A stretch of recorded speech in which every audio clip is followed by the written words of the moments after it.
Hey guys, it's Ben again at the B&E shop, and I just want to do a PSA here for 240 spindle straightness. We process a lot of spindles here and convert them over to a coilover style.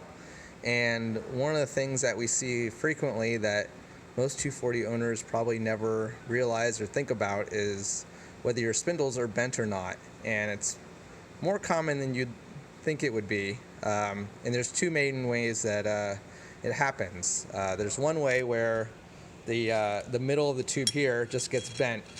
That's more prevalent on the later cars that have the integrated welded spacer.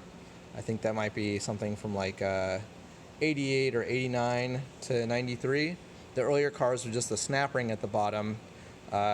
Those ones typically you can either bend the tube, or like on this particular strut, you can actually see there's a gap in between the spindle forging and this tube right here. And what happened is that there was some type of curb strike or incident when the person, whoever had this strut on their car before we got our hands on it, and they bent the connection between this, and now there's a gap. And it's not very obvious, but when you put it on a lathe to spin it to rethread it, it is very obvious. So I would just do a quick spin here, and you can see we have it held between centers. You can see how bent that is. That is really bent.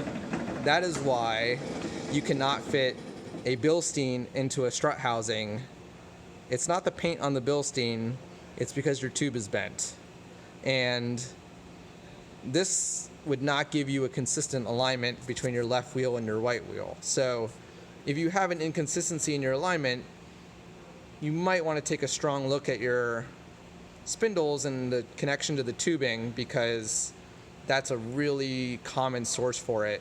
Much more common than a bent control arm or a bent frame or a cross member. These are the things that take the brunt and the impact on a 240, and we see it a lot because we go through a lot of struts. And I just figured it'd be a good PSA for everyone, since most people don't have an opportunity to put a spindle on a lathe and see how obviously it's bent once you are presented with the data. So hopefully this might help some people out, and yeah, happy motoring, guys.